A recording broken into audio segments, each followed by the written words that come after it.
এদিকটা আবছা অন্ধকার, সচরাচর মানুষ আসে না রাতে। সেখানেই দাঁড়িয়ে আছে স্পর্শী। দূর থেকে স্পষ্ট দেখা যাচ্ছে পরশকে। সে ওই লোকজনের মধ্যে তাকে খুঁজছে। কিছুক্ষণ পর পর স্পর্শিয়া বলে ডাকছে। রাগে গা গিজগিজ করে উঠল। ওই মুখে এই নামটা শুনতে আরও রাগ হচ্ছে। হঠাৎই এক উটকো বিচ্ছিরি গন্ধ নাকে ভেসে আসলো। আশেপাশে তাকাতেই দেখলো তার থেকে 20 হাত দূরে অন্ধকার 3-4টা ছেলে গোল হয়ে বসে আছে। তারা যে ওখানে বসে নেশা করছে এ ব্যাপারে নিশ্চিত হলো স্পর্শী। কিছুক্ষণ পর পর একজন তার দিকে তাকাচ্ছে। না, এখানে থাকা সুবিধার নয়। দ্রুত পায়ে হাঁটা শুরু করলো রিসর্টের দিকে। খাবারের অর্ডার করে চলে গেল রুমের দিকে। রাত প্রায় 10টা। পরশ হন্যে হয়ে পুরো আশপাশটা খুঁজছে, কিন্তু এখনও স্পর্শের দেখা মেলেনি। ফোনটাও বন্ধ। নিজের প্রতি ভীষণ রাগ হচ্ছে। কি দরকার ছিল অমন বিহেভ করার? কি ক্লান্ত পায়ে হেঁটে এলো রিসর্টে। রিসেপশনের মেয়েটার কাছে গিয়ে বলল, এক্সকিউজ মি, আমার সাথে বিকেলে যে মেয়েটা ছিল ওকে দেখেছেন? অবাক হলো মেয়েটি। অদ্ভুতভাবে তাকিয়ে রইল পরশের দিকে। আশ্চর্য, এনারা কি হারাতেই থাকে? এক একজনের পর একজন ছবি দেখিয়ে জিজ্ঞেস করে দেখছি কি না। জি স্যার। ম্যাম তো আধ ঘন্টা আগেই নিজের রুমে দিকে গেল। সময় ব্যয় করলো না পরশ। দ্রুত পায়ে এগিয়ে গেল 5তলায়। স্পর্শের দরজাটার সামনে গিয়ে অজস্রবার ডাকলেও সাড়া দিল না কেউ।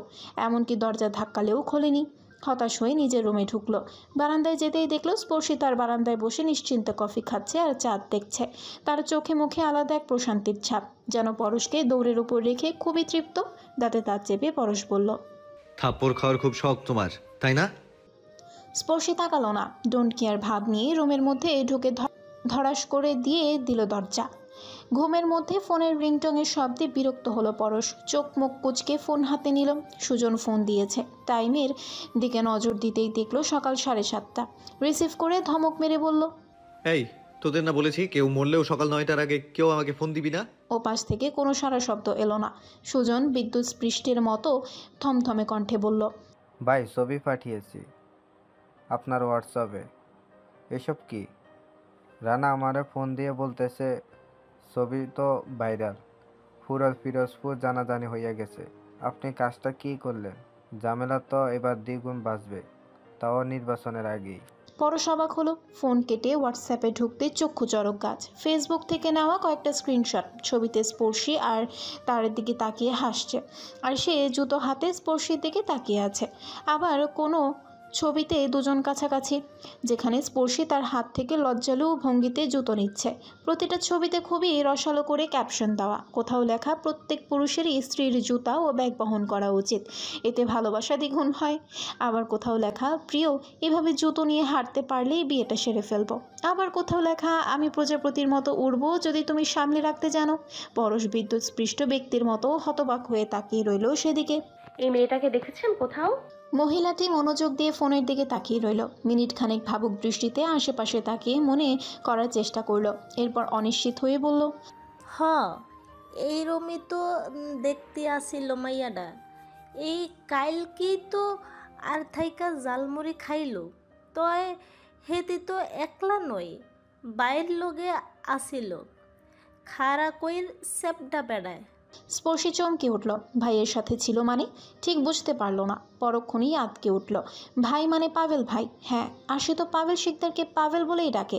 তার মানে কালকে ওরাও বিচেই ছিল, কিন্তু দেখতে পেল না তো সে। নিশ্চয়ই তারা আসার আগেই চলে গেছে। আচ্ছা, ওরা কোন দিকে গিয়েছিল বলতে পারবেন? মহিলাটি বিরক্ত হলো। তিনি এখনও ক্রেতাদেরকে মুড়ি বানিয়ে বিক্রি করছে। এর মধ্যে স্পর্শের এমন অনুসন্ধানীমূলক কথা মোটেই পছন্দ হলো না। মুখে ঝাড়ি মারতে মারতেই বলল, আই কি হেতিগো দিকে সাইয়া রইছ নাকি? আন্টি প্লিজ একটু বলুন না, আমার খুব প্রয়োজন। পেঁয়াজ কাটতে কাটতে মহিলাটি বিরক্তিকর মুখ চোখ নিয়ে আঙ্গুল দিয়ে দেখিয়ে দিল। হতাশ হলো স্পর্শী। আর কিছু জিজ্ঞেস করা যাবে না এনাকে। চলে এলো সেখান থেকে। ঘড়ির কাঁটায় প্রায় 9টা। সে সকাল 7টার দিকে রিসর্ট থেকে বেরিয়েছে। অজস্র লোককে জিজ্ঞেস করেও পাওয়া যায়নি আরশির খবর। শেষে কোনো রকমভাবে এই মহিলার থেকে জানা গেল, তাও সাদামাটাভাবে। কয়েক কদম সামনে এগিয়ে থামলো। মহিলা এই দিকেই ইশারা করেছে। সামনে 3-4 জন ছেলে দেখা যাচ্ছে। স্পর্শী এগিয়ে গেল তাদের কাছে। এক্সকিউজ মি, এদিকে কাছাকাছি কোনো রিসোর্ট আছে? হ্যাঁ, এখানে পরপর 2টো রিসোর্ট পাওয়া যাবে। ওকে, থ্যাংক ইউ সো মাচ। গাড়ি খুঁজছে স্পর্শী, কিন্তু আশেপাশে কোথাও গাড়ি নেই। আচমকাই পেছন থেকে কেউ কাঁধ ছুলো। মুহূর্তেই বিদ্যুৎ স্পৃষ্টের মতো পেছনে ঘুরল স্পর্শী। সামনে গম্ভীর মুখ নিয়ে দাঁড়িয়ে আছে পরশ। তাকে দেখে কোনো রকম বাক্য ব্যয় করলো না স্পর্শী, চুপচাপ হাঁটতে লাগলো সামনের দিকে। পরশ অবাক হলো না, স্পর্শীর সাথে পা মিলিয়ে হাঁটতে হাঁটতে বলল, আমার মেন্টালিটি একটু অন্যরকম। এই ধরো শত্রুর বিপদেও চুপ থাকতে পারি না। আমাকে নিয়ে হয়তো তোমার কোনো চিন্তা হয়নি, না থাকাটাই স্বাভাবিক, কিন্তু তোমাকে নিয়ে আমার দুশ্চিন্তা শেষ নেই। অচেনা জায়গায় একা মাতব্বরি করে এসেছো, ভাগ্যক্রমে একই ফ্ল্যাটে একই রিসর্টে পাশাপাশি রুমেই আছি, তাই তোমার খেয়াল রাখাটা আমার দায়িত্বের মধ্যে পড়ে। এমন অচেনা জায়গায় আমাকে না বলে একা আসা তোমার মোটেও উচিত হয়নি।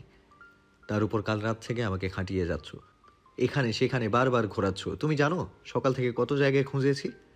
আপনি একটু থামবেন প্লিজ। থেমে গেল পরশ। মিনিট খানেক হাঁটার পরে পুনরায় বলল, সকালে খেয়েছো? উত্তর দিল না স্পর্শী। বরাবরের মতো হাঁটতে লাগলো রাস্তা ধরে। দীর্ঘশ্বাস ফেললো পরশ, কিন্তু পিছু ছাড়লো না, চলতে লাগলো সাথে সাথে। বেশ কিছুক্ষণ পর আবারও বলল, আমরা যাচ্ছি কোথায় সেটা তো বলবে।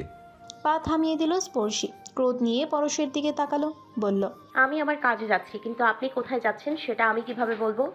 রাস্তা পেয়েছেন, হাঁটছেন, ভালো কথা, আরও হাঁটেন, কিন্তু আমাকে বিরক্ত করবেন না। ঠোঁট টিপে হাসলো পরশ, বলল, তুমি যেখানে যাচ্ছ আমিও ওই একই জায়গায় যাচ্ছি। এই আপনার লজ্জা করছে না এসব বলতে? কোন কুক্ষণে আমার জুতো হাতে নিয়েছিলেন আপনি? জানেন কি কেলেঙ্কারি বাঁধিয়েছেন? কালকে বিকেলের ছবি কেউ তুলে সোশ্যাল মিডিয়ায় ছেড়ে দিছে, ফেসবুকে ঢুকতে পারছি না আমি। এত এত মেসেজ ফ্রেন্ডসদের, তার উপরে সেই সকাল থেকে বাড়ি থেকে ফোনের পর ফোন, মেসেজের পর মেসেজ আসছে। বাধ্য হয়ে ফোন বন্ধ রাখতে হচ্ছে আমাকে। কিভাবে যে পিরোজপুরে যাব ভাবতেই পারছি না আমি। পরশ মাথা নিচু করে হাসলো, বলল, তোমার কি মনে হয় ছবিগুলোর কারণে আমার উপর কোনো প্রভাব পড়বে না? জনগণ জানে তাদের এমপি অবিবাহিত, আর হুট করে এমন ছবি বার হওয়ার পর সবাই আমাকে ঠিক কি ভাবতে পারছে বুঝতে পারছো তুমি? সবাই ভাবছে আমার চরিত্র খারাপ, কক্সবাজারে মেয়ে নিয়ে ঘুরতে এসেছি। স্পর্শী নাক ছিটকালো, বলল, সেটা ভাবার কি আছে? আপনি এমনিতেও চরিত্রহীন, শুধু জনগণ জানে না। চোয়াল শক্ত করে ফেললো পরশ, দাঁতে দাঁত চেপে বলল, কেন, তোমাকে জোর করে নিয়ে রুমে ঢুকিয়েছিলাম নাকি চুমু খাইয়েছিলাম যে চরিত্রহীন হব? কানে নিয়েও ঝেড়ে ফেললো স্পর্শী, বিড়বিড় করে বলল, অসভ্য, ট্রিপল অসভ্য। ফোনটা বের করে স্পর্শীর সামনে ধরলো পরশ। সেখানে তাদের কালকের একটা ছবি, আর নিচে গুটি গুটি অক্ষরের মেসেজে লেখা, আমি করলেই সব দোষ, আর তুমি করলে এই লীলা খেলা। বাহ বাই ভা। চোখ ঘুরিয়ে স্পর্শী বলল, কে কে এটা? পরশ বরাবরের মতো হাঁটতে হাঁটতে বলল, পাভেল রাতেই দিয়েছে, সকালে দেখেছি আমি। হা হয়ে গেল স্পর্শী, দ্রুত কণ্ঠে বলল, ফোন দিয়েছিলেন? বন্ধ করে রেখেছে নম্বর, অ্যাক্টিভও নেই। পুনরায় হতাশ হলো স্পর্শী, বলল, আরশির ছবি দেখছিলাম সকাল থেকে। ওখানের একজন ঝালমুড়িওয়ালা বলল সে কাল বিকেলে দেখছে। বিস্তারিত জিজ্ঞেস করতে পারিনি। মহিলা ভীষণ রকচটা স্বভাবের, অনেকবার বলার পরে আঙুল দিয়ে দেখিয়ে দিল এদিকে নাকি গেছে। ভাবলাম ঘোরার পর যদি এদিকে এসে থাকে তাহলে নিশ্চয়ই এদিকেই কোনো রিসোর্টে উঠেছে। বিশাল জানালা, দুপাশ দিয়ে পর্দাটা পেঁচিয়ে রাজকীয়ভাবে বাঁধা আছে। আর সে নিমগ্ন হয়ে সকালের এই স্নিগ্ধ বাতাসকে গায়ে মাখতে লাগলো। তার পরনে পাতলা একটা সাদা রঙের গেঞ্জি, চুলগুলো উস্খুস্কো, চোখ মুখ ফোলা। আচমকাই পেছন থেকে একটা পুরুষালী হাত জড়িয়ে নিল পেট। লম্বা মানব দেহের মাথাটা নুইয়ে থুতনিটা ঘষতে লাগলো আরশের কাঁধে। পরিচিত ছোঁয়া পেতেই ঠোঁট দুটো চওড়া হলো আরশের। শরীরের ভরটা ছেড়ে দিল খালি গায়ের ওই বুকখানির ওপর। পাভেল জড়িয়ে নিল তাকে, ঘুমু ঘুমু কণ্ঠে বলে উঠল, তোমার কি মনে হয় ওরা প্রেম করছে? এক দৃষ্টিতে বাইরের দিকে তাকিয়ে রইল আরশি, বলল, এটা কখনোই সম্ভব না। আপুকে যতটা চিনি তাতে কখনোই আপনার ভাইয়ের উপরে প্রেমে পড়তে পারে না। ঘটনা অন্য কিছু ছিল হয়তো, ওরা হয়তো আমাদের খুঁজতে আসছে। বাদ সাধলো পাভেল, বলল, তাহলে ওই ফটোগুলো? জানি না, মিথ্যে মনে হচ্ছে সব। ভাবলো পাভেল, বলল, ওটা এডিট নয় আরচি, ওটা রিয়েল ছবি। আর আমি নিশ্চিত ওরা প্রেম করছিল। আমার ভাবতেই অবাক লাগছে, পরশিকদার কোনো মেয়ের জুতো নিয়ে দাঁড়িয়েছিল। তার থেকেও বড় কথা, আমি কালকে ওদের দেখেছি। তোমার বোনকে না দেখলেও ভাইকে দেখেছি, কিন্তু বুঝে উঠতে পারিনি হুট করে এমন দাড়িবিহীন ভাইটাকে কি করে চিনবো বলো? আর সে নিশ্চুপ রইল, ভাবতে লাগলো বাড়ির কথা। এই ছবি নিশ্চয়ই বাড়ির সবাইও দেখছে। ইস, না জানি কোন কুরুক্ষেত্র বাঁধাতে চলেছে। ধীর কণ্ঠে শুধালো, পাভেল ভাই, আমরা কি সারা জীবনে এমনভাবে পালিয়ে বেড়াবো? এভাবে ভাল লাগছে না আমার। হুম, একদম না। আর তো মাত্র কয়েকদিন, এরপর বাড়ি চলে যাব তোমাকে নিয়ে। দেখবে তখন সবাই মেনে নেবে। পাশাপাশি দুটো রিসর্ট, এখান থেকেই স্পষ্ট দেখা যায় রাস্তা। নিরিবিলি পরিশেষে হুট করেই একটা গাড়ি থামালো। আর সে তাকালো সেদিকে। গাড়ি থেকে বের হচ্ছে দুজন মানবী। আর সে চমকে উঠল। সেকেন্ড খানেক তাকিয়ে শিওর হতে স্তব্ধ হয়ে গেল। স্পর্শী আর পরশ পাশের রিসর্টে ঢুকছে। পাভেলকে বলতেই সে তাড়াহুড়ো শুরু করে দিল। 5 মিনিটের মধ্যে লাগেজের মধ্যে কাপড় চোপড় ভরে নিল। গায়ের গেঞ্জির উপরেই পরে নিল জামা। দ্রুত পায়ে নেমে এলো নিচে। রিসেপশনের চাবি জমা দিতেই ছেলেটি বলল, কিন্তু স্যার, আপনারা তো 10 দিনের জন্য বুকিং করেছিলেন, হুট করে এখনই কেন ক্যান্সেল করছেন? পাভেল দ্রুত কণ্ঠে বলল। আর্জেন্ট যেতে হবে। এরপর সিগনেচার করে সমস্তটা বুঝিয়ে 2 মিনিটের মধ্যে বেরিয়ে এলো। আশেপাশে গাড়ি নেই তেমন। সামনে তাকাতেই দেখলো কথা বলতে বলতে এদিকেই আসছে স্পর্শী পরশ। দ্রুত আড়ালে চলে গেল আরশিকে নিয়ে। টের পেল না স্পর্শী। পরশকে বলল, আপনি বুঝতে পারছেন না, ওরা নিশ্চয়ই টাকা খেয়েছে। ওই মহিলাকে আমার একটু বিশ্বাস হচ্ছে না, এজন্যই তো চাপ দিচ্ছিলাম। বিরক্ত হলো পরশ। বলল, তোমার এই চাপাচাপির বিষয়টা আপাতত বন্ধ করো। ওদেরকে নরম হয়ে বললেই বলে দেবে, প্রয়োজনে টাকা দেওয়ার কথা বলবে, তাহলেই তো হলো। লোভে পড়ে বলতেই পারে। ধমক দিল স্পর্শী। এই চুপ করুন তো, ঘুষখোর এমপি। সবাইকে কি আপনার মতো ভেবেছেন নাকি? বলতে বলতেই ভেতরে ঢুকলো। স্পর্শী শান্ত কণ্ঠে বলল, এক্সকিউজ মি। আরশি পাভেলের ছবি বের করে বলল। ওকে দেখেছেন আশেপাশে? ছেলেটি স্পর্শীর মুখের দিকে চাইলো। বলল, জি ম্যাম, এরা তো আমাদের রিসোর্টেই রুম বুক করেছে। চমকে গেল পরশ। দ্রুত কণ্ঠে বলল, কোন রুমে থাকছে একটু অ্যাড্রেসটা বলুন। সরি স্যার, ওনারা তো এখন আর নেই, ট্যুর ক্যান্সেল করে দিয়েছে। অবাক হলো স্পর্শী। কেন? ট্যুর ক্যান্সেল কেন করেছে? বলতে পারছি না ম্যাম, 10 দিনের জন্য বুকিং করেছিলেন, হুট করে এসে বললেন আর্জেন্ট যেতে হবে। ওনারা তো মাত্রই বের হয়ে গেলেন, এই তো সামনেই হয়তো পেয়ে যাবেন। সময় নষ্ট করলো না স্পর্শী। দৌড়ে বের হলো রিসর্ট থেকে। রাস্তার মাথায় আসতেই দেখলো একটা গাড়ি যাচ্ছে। পেছনে ছুটতে ছুটতেই দেখে বলল, আরশি, আরশি যাস না, আমার কথা তো শোন আরশি। মুহূর্তের মধ্যেই গাড়িটা দৃষ্টি সীমানার বাইরে চলে গেল। চোখ দুটো টলমল করে উঠল স্পর্শীর। ফুপিয়ে উঠল। পরশ ধরল স্পর্শীকে। ফুপিয়ে উঠে বলল, ও আমায় পেছন ঘুরে দেখলো, তাও গাড়ি থামালো না। আমি ছুটছিলাম রাস্তার মধ্যে, তারপরেও চলে গেল। পরশের বুকটা হাহাকার করে উঠল। ভাইয়ের জন্য নয়, এই টলমলে চোখ থেকে এই প্রথম হয়তো স্পর্শীর চোখে অসহায়ত্ব ফুটে উঠেছে। তাকে সামনে নিতে বলল, আমাদের উচিত ছিল আগে এই রিসর্টে ঢোকা। বিশাল ভুল হয়ে গেল। আগে এইটাতে ঢুকলে হয়তো ওদের পেয়ে যেতাম। নিজেকে পুনরায় শক্ত আবরণে ঢেকে নিল স্পর্শী। কণ্ঠে কাঠিন্যতা এনে বলল, আমি বাড়ি যাব, এই মুহূর্তে বাড়ি যাব। কাউকে খোঁজার দরকার নেই আর। ও মরে গেলেও আমার কিছু যায় আসে না। রৌদ্রোজ্জ্বল সকাল। ঘড়ির কাঁটায় তখন প্রায় 11টা ছুঁই ছুঁই। লাগেজ সাথে নিয়ে নীরবে বসে আছে স্পর্শী। আর ঘন্টা 2 পরেই কক্সবাজার টু বরিশালের বিমান ছাড়বে। পরশ স্বস্তি নিয়ে টিকিট হাতে ফিরল। ভাগ্যিস সিট ফাঁকা ছিল, না হয় আরও একটা দিন ওয়েট করতে হতো তাদের। টিকিট নিয়ে স্পর্শীর পাশে বসে বলল, এখনো 2 ঘন্টা 10 মিনিট বাকি। কি দরকার ছিল এত তাড়াতাড়ি আসার? টিকিট কেটে নিলেই তো হতো। আপনাকে কি আমি বলেছি সাথে আসতে? পরে আসতেন। নিজের ইচ্ছায় যখন এসেছেন তখন আমার কানের কাছে এসে ভ্যান ভ্যান করবেন না। খুব বেশি কষ্ট হলে চলে যান। হাসল পরশ। স্পর্শীর হাত ধরে টেনে ওঠালো। বলল, তোমার বোর্ডের রাগ আমার উপর কেন মেটাচ্ছ? চলো খেতে যাব। সকালে তো কিছুই খাওনি। স্পর্শীর সাথে সাথেই গেল। খিদে পেয়েছে অনেক। সকাল থেকে এক ফোঁটা দানা পানিও পেটে পড়েনি। মিনিট খানেক হেঁটে রেস্টুরেন্টে ঢুকলো তারা। আশপাশটা দেখে নিরিবিলি একটা টেবিল বেছে নিল। খাবার অর্ডার দিয়ে ফোনটা বের করতেই অবাক হলো পরশ। পাভেল ভয়েস মেসেজ পাঠিয়েছে। স্পর্শীকে বলতেই সে ফোন নিয়ে নিল। সাউন্ড বাড়িয়ে দিয়ে টেবিলের মাঝখানে ফোনটা রেখে ঝুঁকে কান পেতে শুনতে লাগলো দুজন। দেখ, তোরা আমাদের এভাবে ধাওয়া দিতে পারিস না। আমরা দুজনই প্রাপ্তবয়স্ক। মানছি আরশির এখনো 18 হতে কয়েকটা মাস বাকি, তাই বলে কিন্তু ও ছোট না। নিজের ব্যাপারে যে কোনো সিদ্ধান্ত ও নিতে পারে। তোরা আর পিছু নিবি না বলে দিচ্ছি, তাহলে খুব খারাপ হয়ে যাবে। সারা জীবনেও আর ফিরবো না। আমরা দুজন যেদিন পালিয়েছি সেদিনই কোর্ট ম্যারেজ করে হুজুর নিয়ে বিয়ে করেছি। আমরা হাজব্যান্ড ওয়াইফ, যা খুশি করতে পারি। তোরা বাধা দিতে পারিস না। সামনে উপজেলা চেয়ারম্যান নির্বাচন, সেদিকে ফোকাস কর। দলটল সামলা। আমি নির্বাচনের আগে চলে আসব। আর হ্যাঁ, মনে করিস না আমরা তোদের ভয়ে পালাচ্ছি। বউ নিয়ে হানিমুন করতে আসছি কক্সবাজার। তোরা পিছু নিয়েছিস, এবার যাবো জাফলং। আর পিছু নিলে সোজা দেশের বাইরে কোনো আইল্যান্ডে চলে যাব। আর সরি ব্রো, তোর সিন্ধুক থেকে লাখখানিক টাকা নিয়েছি। ওভাবেই টেবিলের উপর মাথা দিয়ে চোখ বন্ধ করে রইল স্পর্শী। মাথা তোলার শক্তি নেই একটু। তার ইচ্ছে করছে ঘুমিয়ে থাকতে। আর সে বিয়ে করে নিয়েছে ভাবতে স্পর্শীর শরীরটা কেমন ঝাঁকুনি মারছে। গট গট করে হেঁটে এলো দুজন। তার মধ্যে একজন স্পর্শীর হাত ধরে হ্যাচকা টান মেরে চেয়ার থেকে উঠালো। ব্যতিব্যস্ত হয়ে তাকালো স্পর্শী। মুহূর্তেই ঠাস করে থাপ্পড় লাগালো শামসুল সর্দার। হতভম্ব হয়ে গেল স্পর্শী। পরশ দাঁড়িয়ে পড়ল চেয়ার ছেড়ে। শোভাম এগিয়ে গিয়ে বোনকে বাবার সামনে থেকে সরিয়ে নিল। পরশের দিকে ক্রোধ নিয়ে তাকিয়ে বলল, সাবধান, আমার বোন থেকে দূরে থাকবি, নইলে। চুপ করে রইল পরশ। পরিস্থিতিটা কথা বলার মতো নয়। শোভাম বাবাকে বুঝিয়ে স্পর্শীকে টেনে নিয়ে গেল সাথে করে। আব্বু আমার টিকিট কাটা হয়ে গেছে, আর কিছুক্ষণ পরেই প্লেন ছাড়বে। শুনল না শামসুল। তারা যেতেই টিকিট দুটোর দিকে তাকালো পরশ। অজানা কারণেই দীর্ঘশ্বাস ফেলল। অর্ডার দেওয়া খাবার এসে গেছে। 2 প্লেট ফ্রাইড রাইস, 2টো চিকেন রোস্ট আর 2 বাটি গরুর মাংস। খাবারের দিকে একদৃষ্টে তাকিয়ে রইল। কিছুতেই খেতে ইচ্ছে করছে না। 1 প্লেটের অল্প কিছু খেয়ে উঠে গেল।